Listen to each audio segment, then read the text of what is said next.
Absolute monster of a storm. Now, whether or not it upgrades and becomes a Category 5 before landfall won't really make a difference. Up to lime-sized hail, so several inches in diameter, and a few tornadoes are possible. Damaging wind worked its way into the city. This is what it looks like from higher up, but actually on the ground, kind of making the best out of a rainy day. And that's the right attitude to have, especially when the rainy day is going to be lingering for a few days. This is where we have the higher likelihood of seeing strong to severe storms, but the actual possibility extending all the way down to Columbia, South Carolina. The drone that took this video, well, it actually was destroyed. This is an observed tornado. You need to take this one extremely serious. Just within the last 24 hours, 5.5 inches of rain. It's not just Georgia, but also portions of Kentucky getting up to 4 inches of rain, including Bowling Green. Multiple tornado warnings at the top of the hour,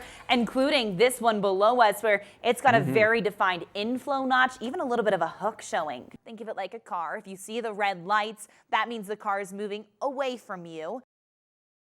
Unfortunately, Katie is underneath a flash flood watch going all the way through Sunday. Now, some of these rainfall reports out of Texas, well, they've been rather impressive. Just in the last 24 hours, Montgomery getting about 6 inches of rainfall. Lufkin, that's about 5 inches. The Woodlands, that's north of Houston, near Conroe, that's about 4 inches of rainfall. So certainly a whole lot of rain coming down, and you can see on our water vapor a lot of moisture in this area, and that's going to keep producing a lot of that heavy rainfall.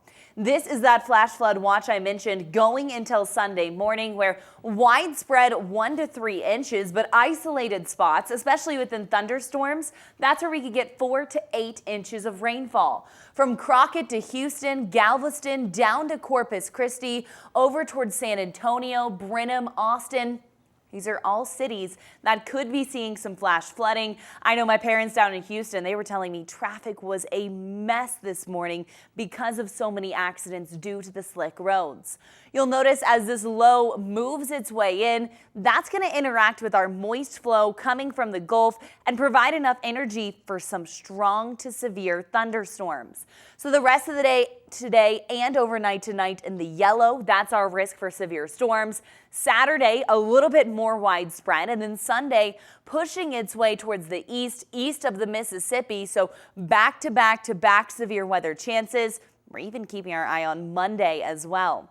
Let's take a look at that forecast, because as we go to 2 a.m., areas from McAllen up to Corpus and even over towards areas south of Austin and San Antonio, still seeing heavy thunderstorms possible, and that moisture going to keep working its way in round after round of shower and thunderstorm. That's going to be leading to that flooding potential. You'll notice the yellow to the orange colors, that's 2 to 3 inches, but a lot of these reds to whites, that's 4 to 6 inches of rainfall. Because we've been so dry, that's going to really impact our flooding concerns as well.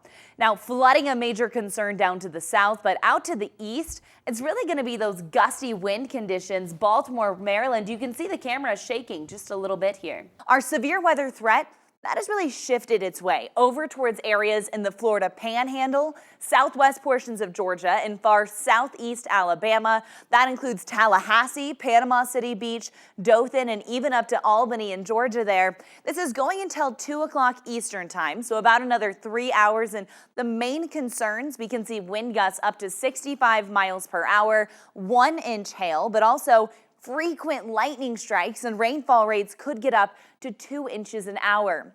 Across areas in South Carolina and Texas, we saw up to golf ball sized hail yesterday. And you can see a lot of those storm reports showing with them the damaging wind across the Panhandle, but even a flood report, as we have been seeing quite a bit of rainfall. As Kara was showing you, a lot of those thunderstorms happening along areas of the Florida Panhandle. And this is where we have that severe weather risk. The Storm Prediction Center in Norman has issued a slight risk, including Tallahassee, Dothan, Valdosta, Albany, but the actual risk itself extending all the way down that east coast of the peninsula to West Palm Beach.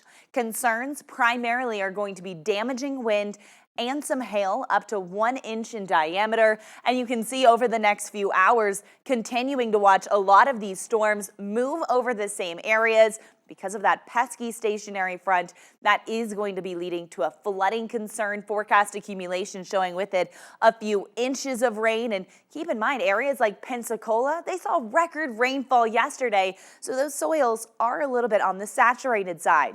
That's a look at our rainfall chances, but let's talk a little bit about temperatures. And for more on that, here's Kara. Storms, that's going to be from areas in Alabama through Mississippi, northern Louisiana, and southern Arkansas. But it's important to point out, it's not just the areas that have the highest likelihood that are going to see the severe weather. In fact, just a few weeks ago, we had an EF4 tornado that was underneath a slight risk. That would be the area here shaded in yellow. So although you're less likely to get it, it certainly still is possible that you can be getting strong to severe storms today. So everybody within a shaded region needs to take this threat seriously. We've got all the factors coming into play with instability. We've got that jet aloft that's going to provide wind shear, lift, and associated with that frontal boundary, and also ample moisture streaming up from the Gulf of Mexico. All of these factors coming together to provide that severe weather setup. Highest likelihood of seeing those strong to severe storms is within this area shaded here in the red. So it's imperative you have a way to get weather information.